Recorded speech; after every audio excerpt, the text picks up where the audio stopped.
안녕하세요. 저는 30대에 결혼한 지 얼마 안 되는 새댁이고요. 남편과 저는 친구의 결혼식에서 우연히 만난 사이예요. 사실 제가 더 몸이 달았었죠. 그때 저와 사선 방향에 앉아있던 사람이었어요. 분위기가 참 특이했죠. 뭐랄까, 약간은 그늘진 것 같으면서도 알 수 없게 신비한 듯한 그런 인상의 남자였어요. 그 사람에게서 눈길을 뗄 수가 없더라니까요. 친구의 친구 몇 다리를 건너서 그 사람이 뭘 하는 사람이며 그 사람의 연락처까지 알 수 있었죠. 알고 보니 그 사람은 명문대를 나와서 현재 공무원 5급 공채 시험을 준비 중인 사람이더라고요. 정말 큰 용기를 내서 그 사람에게 전화를 걸었더니 저를 기억하고는 있더라고요. 하지만 처음 반응은 심드렁했답니다. 그렇게 한동안 반응이 없더니 제가 적극적으로 대쉬를 하니까 슬슬 제 쪽으로 넘어오기 시작했어요. 저는 대학교를 나오기는 했지만 지방에 있는 대학교를 나온 사람이었죠. 학벌로 따지자면 제가 많이 기우는 형편이었답니다. 서로 마음만 맞는다면 까짓 학벌이 뭐냐 하는 생각이었죠. 그 사람과 이 얘기 저 얘기 하다가 그 사람에 대해서 여러 가지를 알게 되었죠. 어머니가 일찍 돌아가셨다고 하더군요. 그 사람에게서 느낀 그늘이 어쩌면 어머니를 일찍 여인 탓이라는 생각이 들었답니다. 그리고 어머니의 정을 모르고 자랐다는 생각을 하니 가슴이 아팠어요. 아버지 손에 혼자 자랐다니 자라면서 느꼈을 외로움도 컸겠죠. 한 1년 정도 만나다가 드디어 결혼 이야기가 나오기 시작했죠. 시아버지 될 사람이 반대했다는 얘기를 들을 수 있었어요. 아들처럼 좋은 대학교를 나온 머리 좋은 며느리를 기대하셨다나요? 그렇지만 예비 남편이 아버지를 설득하고 또 설득해서 승낙을 받아냈죠. 시어머니가 안 계시는 바람에 결혼 준비 과정에서 친정엄마가 많이 곤란해하셨어요. 엄마한테 바깥 사돈 될 사람이니 사실 얼마나 어려웠겠어요. 그런데 예비 시부는 몰라서 그러는지 일부러 그러는지 제게 줄 예물도 대충, 예복도 대충, 저한테 줄 것은 모두 대충 해주었답니다. 좁쌀만한 다이아 반지도 간신히 해주었고 웨딩드레스를 벗고 입을 예복도 기성복 중에서도 싸구려를 선택하더라고요. 한복도 간신히 한 벌을 해주는데 싸보이기 이를 데 없는 동네 한복집에서 한 벌 해주더군요. 친정엄마가 분통을 터뜨리셨죠. 왜 이런 집안에 시집을 가야 하냐고 말이죠. 거기다가 사실 공채 시험이라는 것이 워낙 어려운 시험이다 보니 미래가 불확실한 상태잖아요. 그것도 친정엄마에게는 마음에 들지 않았을 거예요. 하지만 그때 저는 남편만 제 편이면 된다고 생각했어요. 평생 시부 모시며 살 것도 아니니까요. 그렇게 결혼을 하게 되었고 신혼집도 간신히 방 2칸인 변두리 아파트에서 시작했어요. 그것도 우리 집에서 집값을 많이 치르고 들어간 집이었죠. 그러고도 시아버지는 제게 별 미안해하는 기색도 없었고 오히려 저 같은 사람이 귀한 남편 만난 걸 고마워해야 한다더라고요. 솔직히 그때까진 그래, 다른 집들 악독한 시어머니 있는 것보다야 시아버지 한 분만 날 힘들게 하는 게 차라리 낫다 싶었어요. 그런데 결혼 생활은 제 생각보다 훨씬 더 험난했어요. 시아버지가 예상 밖의 것들을 관여하기 시작했거든요. 일단 시부는 전형적인 가부장적 인간이었습니다. 준영이가 공부 중이니 안사람하고 같이 있는 것은 좋지 않다. 너는 집에 와 있으려무나. 그리고 며칠에 한 번 가서 반찬이나 빨래나 해주고 오면 된다. 난데없는 시아버지의 별거 명령이 떨어졌죠.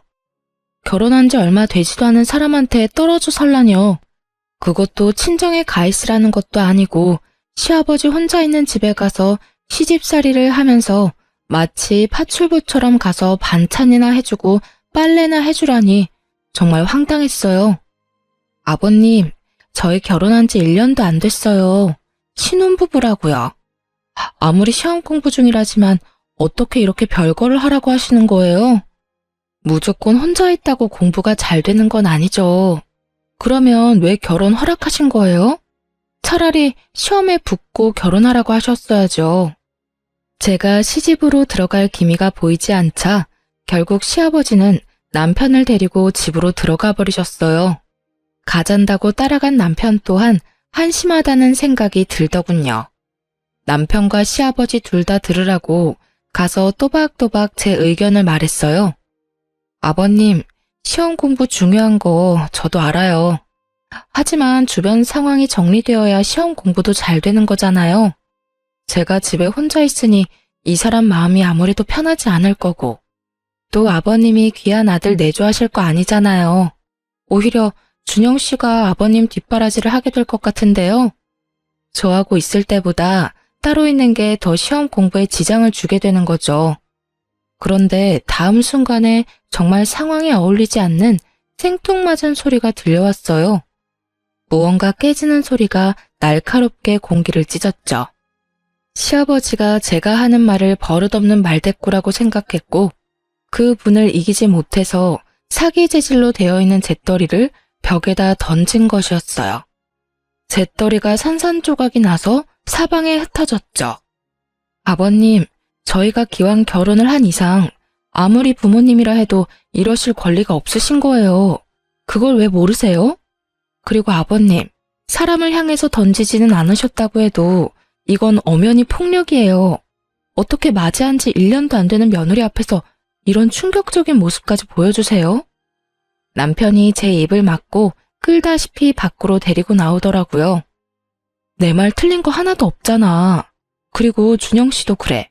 어떻게 새신랑이 오란다고 그렇게 홀딱 가버려? 집에 새 신부 혼자 놔두고 말이야. 귀를 막고 한번 물어봐. 세상 천지에 시아버지 집에 들어와 사는 며느리가 어딨어. 그것도 단 둘이. 당신은 이게 경우에 맞는 요구라고 생각해? 남편이 싹싹 빌다시피 제게 사정을 하더라고요. 아버지가 원래 가부장적인 분이야. 자라면서 아버지 뜻을 거역해 본 적이 없어. 어머니도 살아생전에 아버지 의견 반대하는 건 거의 본 적이 없고. 당신이 이해해, 응? 참나, 뭐 이런 경우가 다 있나요? 아니, 가부장적이면 그 요구가 아무리 불합리해도 다 들어야 한다는 건가요? 저는 남편의 이런 해명이 더 이해가 안 가더라고요. 그래서 저는 남편더러 시험 공부 뒷바라지 제가 제대로 할 테니 집으로 돌아가든지 여기 눌러 앉아서 다시는 저를 볼 생각을 말든지 둘 중에 하나를 택하라고 했어요. 그리고 이런 뜻을 시아버지에게도 분명히 전했죠. 신혼 초부터 별거 하느니 차라리 헤어지겠다고. 시아버지에게 대들고 대들어서 남편을 집으로 데리고 가는데 성공했어요. 첫 번째 라운드는 제 승리로 끝난 것이었죠. 가면서 시아버지한테 본의 아니게 말대꾸를 하게 되어서 죄송하지만 이렇게 하는 것이 순리이니 아버님께서 이해해 주시길 바란다고 진심을 담아 말했어요. 시아버지가 아무 말도 못하더군요. 제 성격이 원래 이렇게 도리가 아니거나 좀 불이한 것을 보면 못 견디는 성격이거든요. 이런 제 성격과 시아버지의 가부장적인 성격이 충돌해서 시아버지와 저 사이에 대립은 자주 일어났죠. 거기다가 자식에 대한 긍지가 너무 지나친 사람이었어요. 저희 집에 자주 와서 둘러보고는 이건 이래라 저건 저래라 하는데 이건 뭐 시어머니보다 더하더라고요. 시아버지 시집살이가 더 맵다라는 말이 떠오를 수밖에 없었죠. 반찬이 이게 뭐냐? 네 남편이 무슨 소냐? 불밭이 따로 없구나. 이래가지고 체력이 필요한 시험 공부를 제대로 할 수나 있겠니? 우리 집 반찬까지 가지고 트집을 잡는 것이었죠. 사실 지금 상황에 제가 작은 회사에 다니면서 버는 돈으로만 두 식구가 살림을 하고 있는 중이었어요. 그다지 넉넉할 리가 없었죠. 돼지고기는 기름기도 많고 건강에 좋지 않다. 공부하느라고 앉아있는 애한테 먹일 만한 음식이 아니야. 고기를 먹이더라도 소고기를 먹여라. 하루에 한 끼는 소고기로 단백질 섭취를 시켜줘야 해. 소고기 좋은 거 누가 모르냐고요.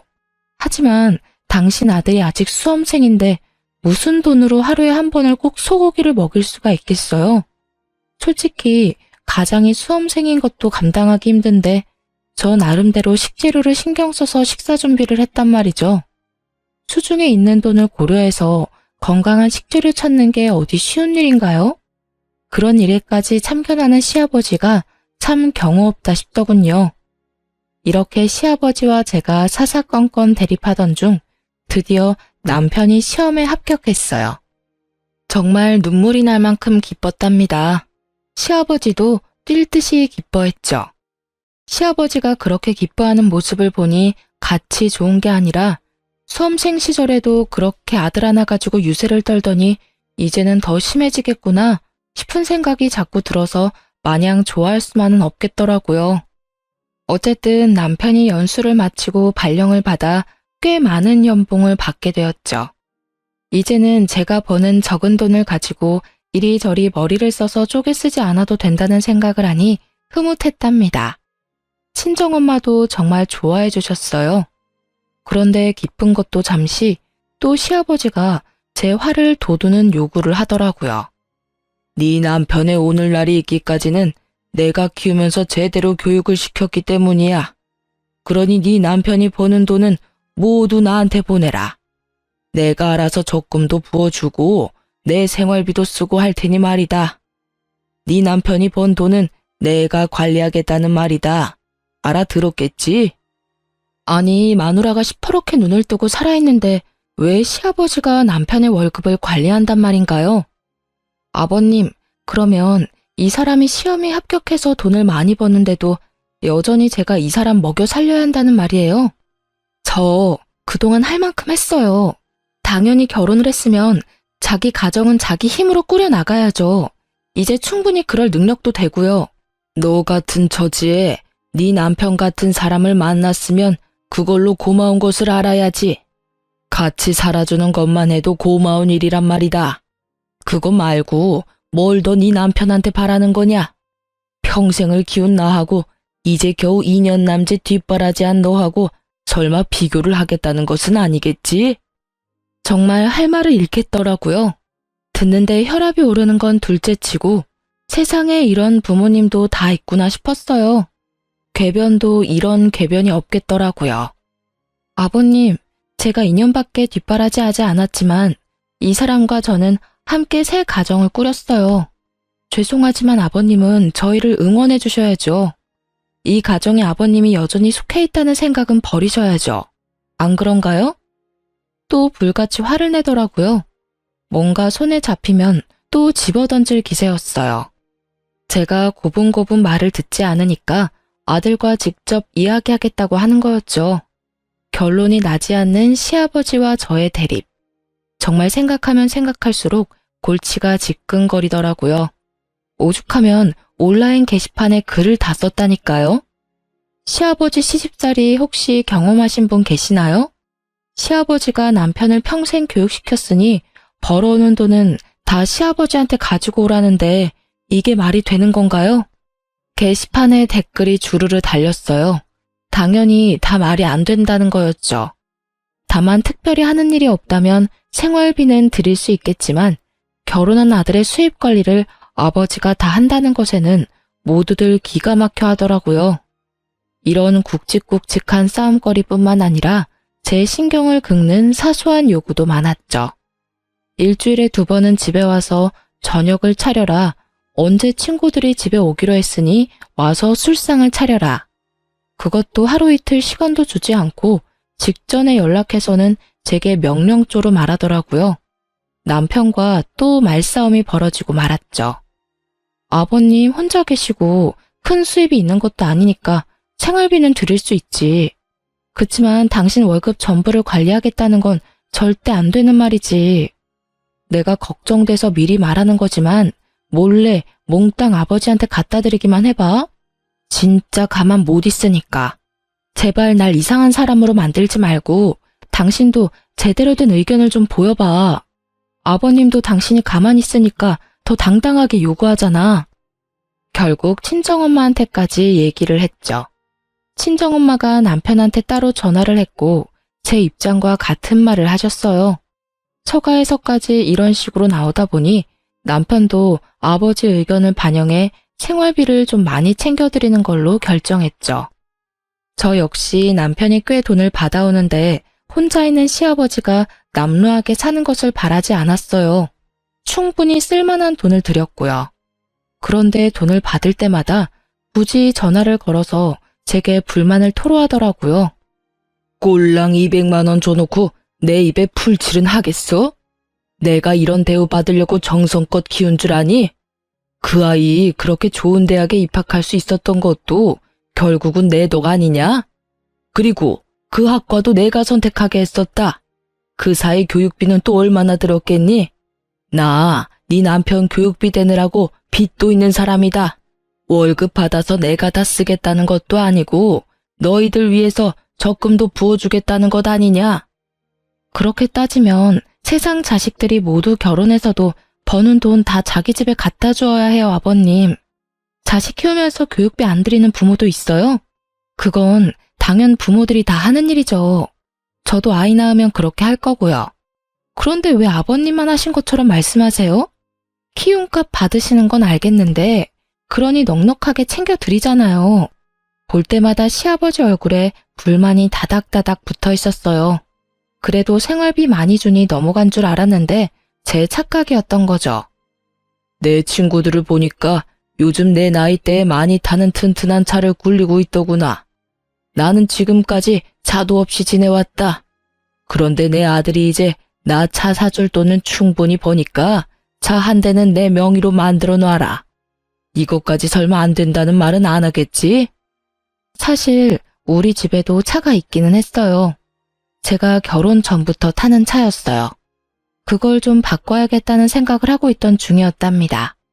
이미 하던 일에서 퇴임을 하시고 왔다 갔다 하는 범위가 정해져 있는 시아버지한테 그런 좋은 차가 왜 필요한지 모르겠더군요.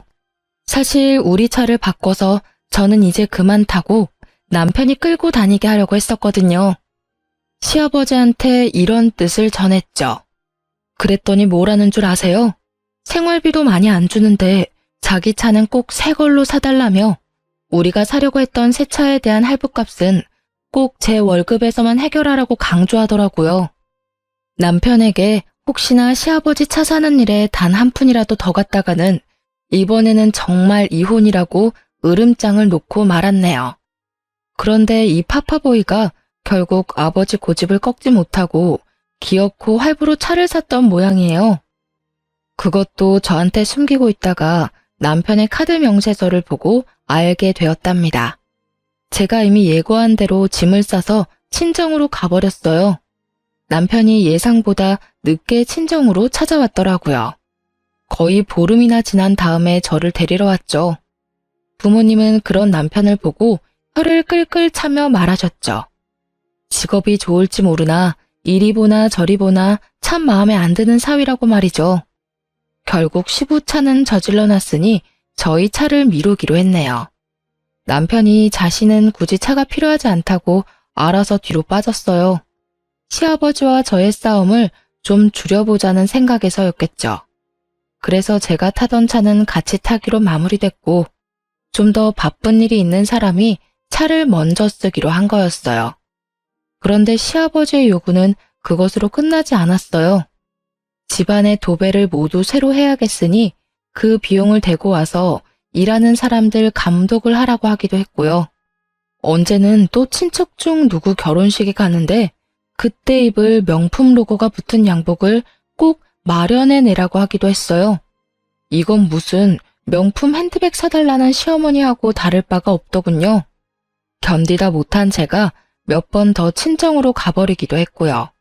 그럴 때마다 남편이 와서 빌어서 간신히 저를 데리고 가곤 했죠. 아무튼 그렇게 시아버지는 제 생활 최대의 스트레스였답니다. 결혼 전에는 시어머니가 안 계시다기에 시집살이에 대한 스트레스는 없을 것이라고 생각했었어요. 며느리 사랑은 시아버지라고 하잖아요. 우리 집에서 그런 말은 절대 해당 사항이 없었죠.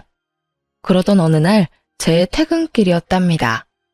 그날은 거래처에 여기저기 다닐 일이 있어서 제가 차를 가지고 나온 날이었어요. 집으로 돌아가는데 옆에 아주 익숙한 차가 한 대 서 있더라고요. 바로 시아버지 차였어요. 제 스트레스의 주범인 시아버지였지만 길거리에서 우연히 보니 어쨌든 가족이라고 반갑기는 하더라고요. 그래서 차창을 내리고 아는 척을 하려고 하는 순간 조수석에 타고 있는 사람을 보게 되었답니다. 제 또래 정도밖에 안 되는 젊은 여자였어요. 시아버지가 운전을 하면서도 하도 다정하게 얘기 중이었기에 저는 도로 차창을 올리고 말았죠. 하지만 궁금하기는 하더라고요. 시아버지는 그 여자와 뭔가 긴히 이야기를 하는 것 같았고 그래서 슬쩍 따라가기가 쉬웠어요. 차가 시내를 관통해서 미사리 쪽으로 가더니 한 분위기 있어 보이는 카페로 들어가더군요.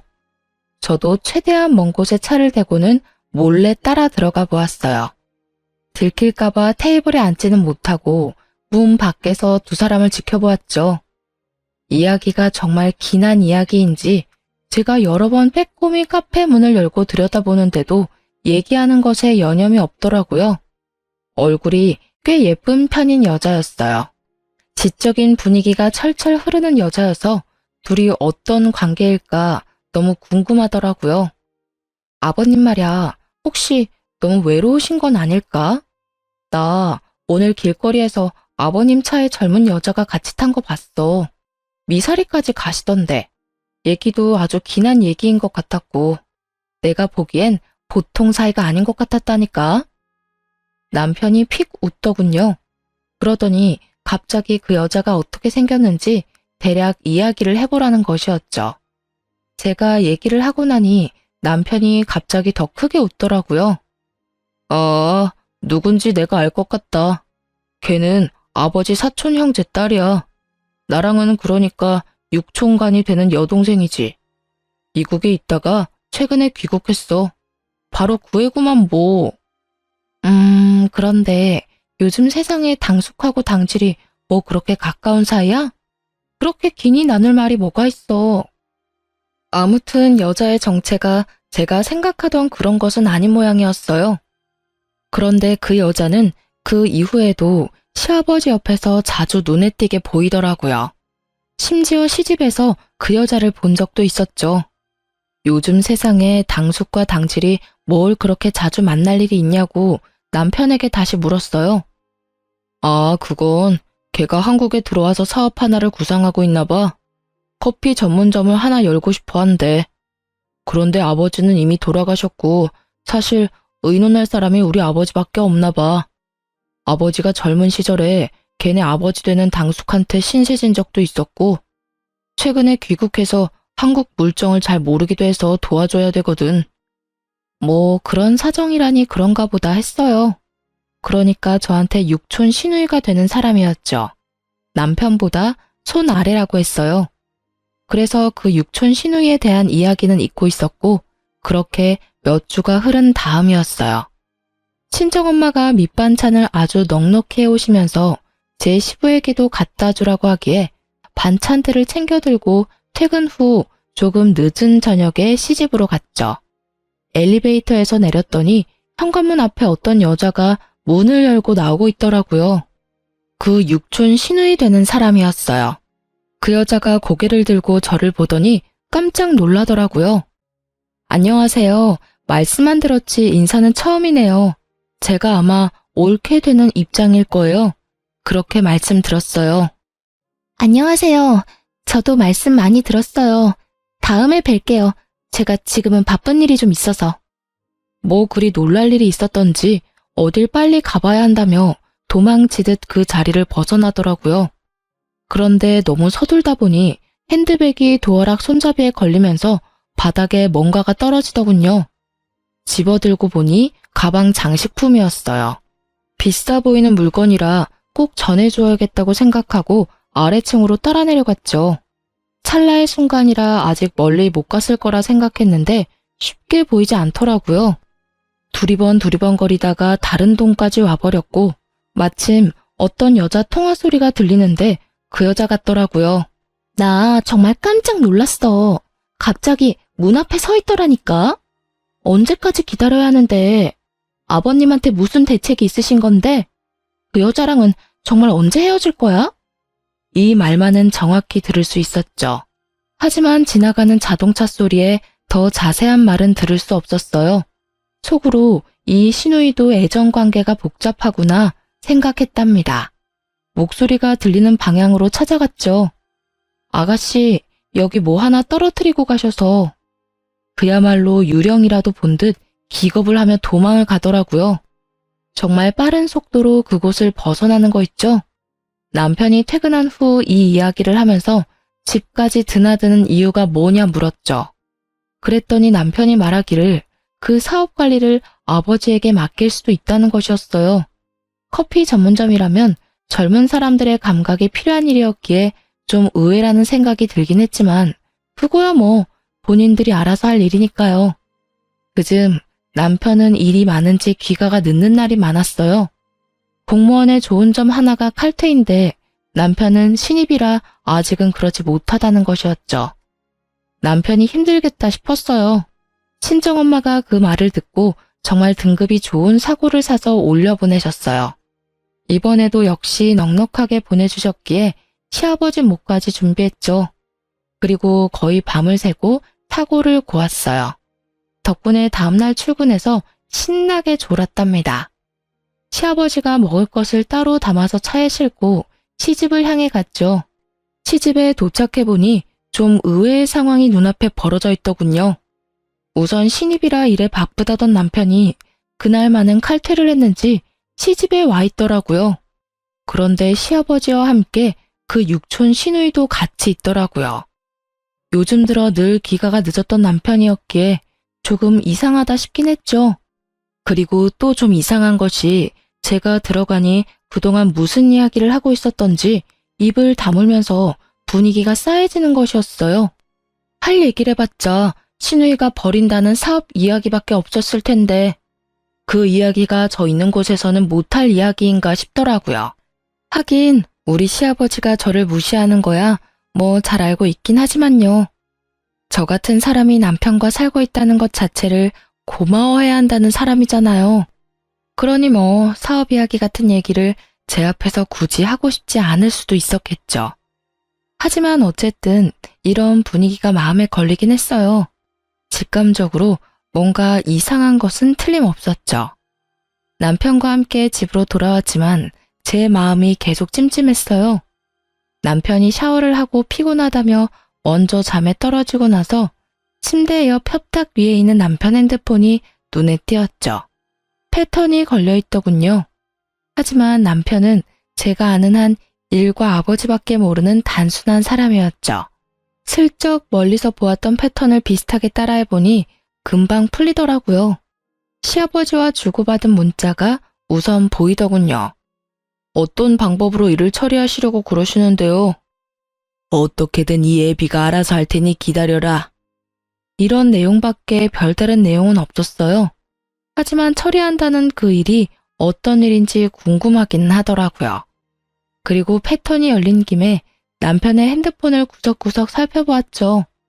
그러다가 앨범에서 그 시누이와 남편이 찍은 사진을 발견하게 되었어요. 좀 상식적이지는 않더라고요. 요즘 세상 사촌 간에도 특별한 경우가 아니면 그다지 교류가 없는 판국에 육촌남매가 같이 사진 찍을 일이 뭐가 있나 싶더라니까요. 셀카는 아니고 누가 찍어준 듯 한 방향을 바라보고 같이 웃고 있는 사진이었어요. 그런데 그 순간 갑자기 제 머리를 치고 지나가는 기억 하나가 있었죠. 그때 그 시누이의 통화 내용 말이에요. 특히 그 갑자기 문 앞에 서 있더라니까 라는 대목에서 갑자기 문 앞에 서 있던 사람은 저밖에 없었거든요. 그렇다면 절 보고 그렇게 놀랐다는 말인데 저는 그 집 며느리 되는 사람이잖아요. 전혀 놀랄 이유가 없는데 뭔가 제게 숨기는 게 있다는 거 아니겠어요? 곰곰이 생각하던 중 한 가지 계획을 세우고 시집을 방문했어요. 하지만 세 사람이 같이 있는 경우가 드물더라고요. 남편도 제 시간에 퇴근하기 시작했죠. 제 계획을 실행하는데 한 달이 넘게 걸렸어요. 저는 일부러라도 시집을 자주 방문했어요. 결국은 기회가 오더라고요. 예고 없이 찾아가 보니 마침 세 사람이 또 같이 있는 날이었어요. 이번에도 그 묘한 싸한 분위기를 느낄 수 있었고요. 저는 일부러 이것저것 싸간 음식을 늘어놓으며 분위기를 유쾌하게 하려고 했죠. 그런데 그 분위기가 여간해서 자연스러워지지 않더군요. 제가 가지고 간 음식을 다 먹은 두 남자가 담배를 피우겠다고 베란다로 나갔죠. 아가씨, 한식집 차리신다면서요? 한식집은 일할 사람도 많이 필요하고 아무래도 아버님같이 연세 좀 있으신 분이 관리해 주셔야 할 거예요. 그나저나 여러 가지로 바쁘시겠어요. 남편이 분명 커피 전문점이라고 말했지만 일부러 넘겨짚어 물어본 것인데 역시나 걸려들었어요. 그러게 말이에요. 제가 최근에 주로 미국에 있었기 때문에 그 사이 한국 물정을 많이 잊어버렸어요. 그래도 한국 땅이니 한국 먹거리가 제일 잘 팔릴 것 같아서 그걸로 사업 아이템을 정했어요. 이제 그 세 사람 사이에 제가 모르는 모종의 일이 있다는 것은 제 막연한 짐작이 아니라 분명한 것이었죠. 집에 들어와서 곰곰이 생각에 잠겼어요. 그리고 다음날 신우의 어떤 말도 또 머릿속에 떠올랐죠. 바로 핸드백 장식을 주러 나갔을 때 한 말. 그 여자랑은 언제 헤어질 건데? 라고 전화에 대고 하는 말이었죠. 여기서 그 여자라 함은 바로 저를 칭하는 말이라는 생각은 지나친 것일까요? 저는 고개를 여러 번 저었답니다. 설마 아닐 거야, 아닐 거야 했죠. 다음날 남편을 먼저 출근시킨 다음 바로 흥신소를 붙였답니다. 흥신소에서 연락이 오기까지 기다리는 시간이 그리 길지 않았어요.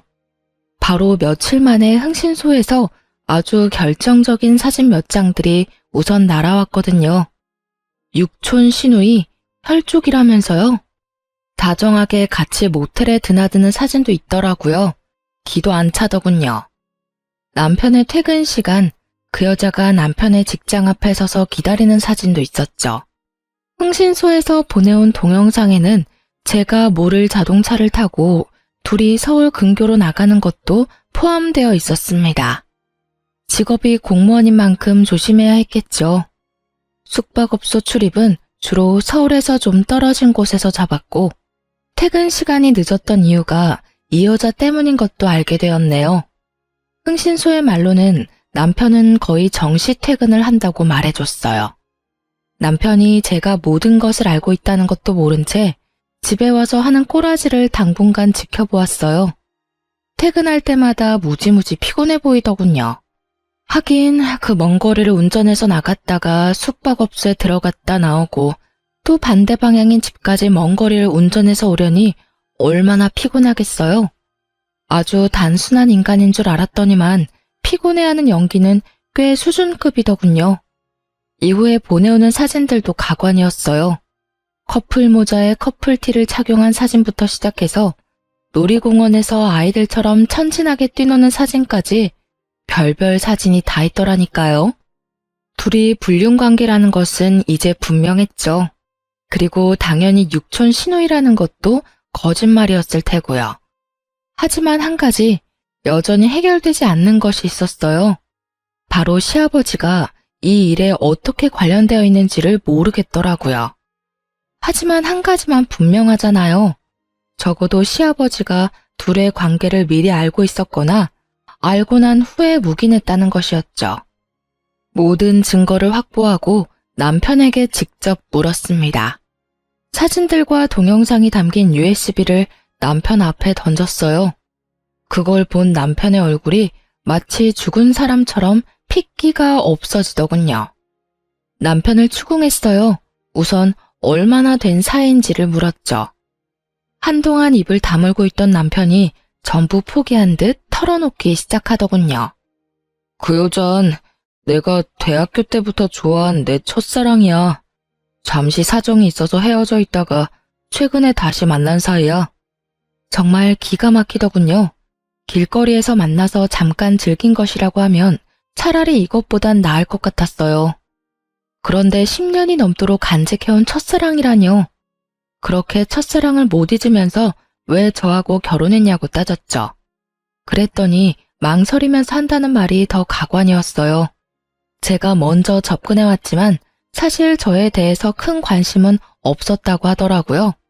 그런데 친구들을 통해서 아름아름 알아보니 우리 친정이 잘 산다는 걸 듣게 되고 아버지와 의논해서 결혼을 결정했다고 말이에요. 친정이 잘 사니 수험 생활이 끝날 때까지 편하게 지낼 수 있을 것이라고 생각했다면서요. 그러니까 이 미친 부자가 수험 생활 동안 돈 꺼낼 수 있는 ATM이라고 저를 생각한 거예요. 결혼을 어떻게 수험 생활할 동안 생활비 대주는 용도로 생각했어? 그 좋은 학교에서는 그렇게 가르치나 봐? 첫사랑? 그래. 누구한테나 첫사랑은 있지. 그렇게 첫사랑이 소중했다면 어떤 이유로든 다른 여자와 사귀거나 결혼했으면 안 되는 일 아니었을까? 당신의 첫사랑이라는 그 여자도 당신이 시험에 붙을 때까지 생활비 대줄 용도로 다른 여자와 사는 걸 알고 있는 거고. 사랑하는 사람이면 서로 힘들어도 같이 살면 되지. 그깟 돈 때문에 좋아하지도 않는 여자를 옆에 두고 산다고? 웃기지 마. 수험 생활 뒷바라지하는 게 힘들어서 그 여자는 널 찬 거야. 딱 보면 나오잖아. 그게 네가 말한 진정한 사랑이야? 당신은 그 잘난 머리로 공부만 하지 말고 사람 보는 눈을 높여봐. 하긴 내가 그런 말 할 처지는 안 되네. 당신이 뭐가 잘났다고 돈 써가며 내조했을까? 남편이 말없이 듣고 있더군요. 그 여자가 먼저 남편을 차서 헤어지게 되었다더군요. 그래서 헤어져 있는 기간 동안에 그 여자가 다른 남자하고 약혼을 했다가 파혼을 했다는 것도 듣게 되었죠. 그게 모두 미국에서 이루어진 일이라고 했고, 귀국해서는 남편을 찾았는데 남편은 그때 시험 공부 중이었고요. 그때 마침 제가 적극적으로 남편에게 대시를 했었던 바람에 결혼까지 한 거였죠. 웃긴 건 시아버지가 그 여자를 무척 마음에 들어한다고 말하더라고요. 남편과 같은 명문대 출신이라 머리가 좋다는 이유에서요. 시부가 얼마나 가부장적이냐면 자식을 낳으면 머리는 엄마 쪽을 닮는 거라며 무조건 좋은 대학을 나온 사람과 결혼해야 한다는 이념을 가진 사람이었어요. 아무리 그래도 그렇지 이미 결혼식까지 치른 자식이 다른 여자를 만난다는데 뜯어 말렸어도 모자랄 판에 오히려 반가워했다네요. 정말 비뚤어진 아버지와 비뚤어진 아들의 합작품이 아닐 수 없었어요. 다음 날 남편 놈과 함께 시부에게 찾아갔죠. 도살장에 끌려가는 소가치구는 남편 놈과 함께 도착했더니 시부도 뭔가 잘못되었다는 걸 알아차린 거죠. 이 사람 이제 다 자랐고 결혼까지 한 사람이에요. 자기 가정을 꾸려나가는 데 있어서 아버님이 초등학생 학교 보낸 것처럼 참견하신 일에 대해서는 더 말씀드리지도 않겠어요. 그런데 그렇게 좋은 대학에 보내 잘 교육시켰다는 분이 아들의 불륜 관계를 부추기다뇨? 그리고 이미 결혼한 죄 없는 며느리를 내쫓을 생각을 하셨다고요? 아버님의 아들에 대한 평생 교육이 어땠는지를 정말 잘 알겠네요. 바로 아버님의 그런 삐뚤어진 사랑이 삐뚤어진 아들을 만들어낸 거예요. 결혼은 조건이 아니라 사랑으로 하는 거지. 돈이 필요해서 잠깐 같이 사는 계약관계가 아니라고요. 뭐 위자료 치르고 아들 이혼하면 그만이라 생각할 건가요? 아버님이 돈 뜯어내는 ATM 정도로만 생각했으니 저도 순순히 물러날 생각 없네요. 뜯어간 만큼 도로 채워 넣으셔야죠. 아시죠? 저는 남편 수험 생활을 마칠 때까지 가정에 헌신했고 남편은 뒷바라지 해준 조광지처 배신하고 더러운 불륜이란 걸 저지른 불륜남일 뿐인 거. 물론 아버지로서 아들 불륜 눈 감아준 것도 법적으로 크게 작용할 거예요. 다들 그만한 대가는 치르셔야죠. 뭐라? 시끄럽다. 네가 끝까지 못 배운 티를 내는구나. 나를 감히 훈계해? 귀한 우리 아들을 너같이 못 배운 것한테 주려고 평생 그렇게 정성을 들였는 줄 아느냐? 거기다가 계집애가 남자에게 정신이 팔려 부끄러운 것도 모르고 먼저 뒷공문이 쫓아다니던 네가 내 마음에 들었을 줄 아느냐? 거기다가 생각한 만큼 돈도 안 쓰는 구두쇠 집안이더구나. 잘 산다기에 수험 생활할 동안 퍼줄 줄 알았지. 거기다가 고분고분하지도 않고 하나부터 끝까지 너는 내 며느리가 아니었어. 못 배웠다고 계속 무시하시는데 그쪽이야말로 하나는 알고 둘은 모르나 보죠? 세상 사람들은 뭐라 생각하겠어요? 법적으로 사기 결혼에 해당하는 행위를 오로지 돈 때문에 밀어붙였으면 그건 부모가 자식 이용했다고밖에 생각 못하죠. 그리고 귀한 아드님 공무원 만들 생각은 하고 한순간에 인생 망할 줄은 상상도 못했나 보죠? 이 사람 직장? 공직이죠. 그래서 더 알려야 한다고 생각해요. 이 사람은 공직을 수행해서는 안 되는 사람이죠. 제가 책임지고 끌어내려 줄게요. 사기 결혼과 불륜을 행한 공직자. 사람들이 얼마나 분노하겠어요? 조금 전까지 당당하던 시아버지가 싹싹 빌기 시작하더군요. 자신이 잠깐 정신이 나갔었다는 둥, 여러 가지로 저를 힘들게 했겠다는 둥. 이제 와서 일을 손바닥 뒤집듯이 없는 일로 만들려고 하는 것이었죠. 두 부자가 싹싹 빌다시피 하지만 저는 봐줄 생각이 없어요. 증거를 다 갖추어 투서를 했죠. 증거는 모두 갖추어져 있으므로 전 남편은 파면 내지 중징계가 불가피해 보였죠. 그리고 저번 온라인 게시판에 올렸던 글에 제 근황을 달았고 저를 걱정해주던 사람들이 전부 함께 그 부자를 손가락질하기 시작했죠. 저는 위자료를 듬뿍 받아내고 이혼했어요. 결혼 기간이 짧아 재산 분할 같은 건 할 게 없었지만 제가 가정에 충실히 기여한 점을 내세워 위자료를 최대한 받고 끝냈죠. 하지만 그 돈으로 제가 겪은 상처들의 큰 위로가 되진 않더라고요. 물론 상간녀에게도 소송으로 승소의 위자료를 받긴 받았는데 끝까지 진심이 담긴 사과를 듣진 못했거든요. 제 이야기를 들은 여러분이 조금 답답하셨을지도 모르겠네요. 남편을 너무 좋아했던 게 죄였나 싶기도 하고 큰 상처를 남기고 간 결혼이라 스스로 자책도 많이 했는데요. 하지만 사기친 놈이 잘못한 거지 사기 당한 사람이 잘못한 건 아니잖아요. 그리고 세상에 이런저런 부모 많다지만 이런 식으로 팔자 한번 펴보려고 자식 장사하는 부모를 처음 겪어봐서인지 솔직히 이제 결혼이란 게 너무 두렵네요. 제대로 된 집안에 시집 가려는 게 그렇게 큰 욕심인가 싶네요. 지금까지 제 결혼 생활에 대해 말씀드렸어요. 짧게나마 많은 위로와 응원 부탁드립니다. 감사합니다.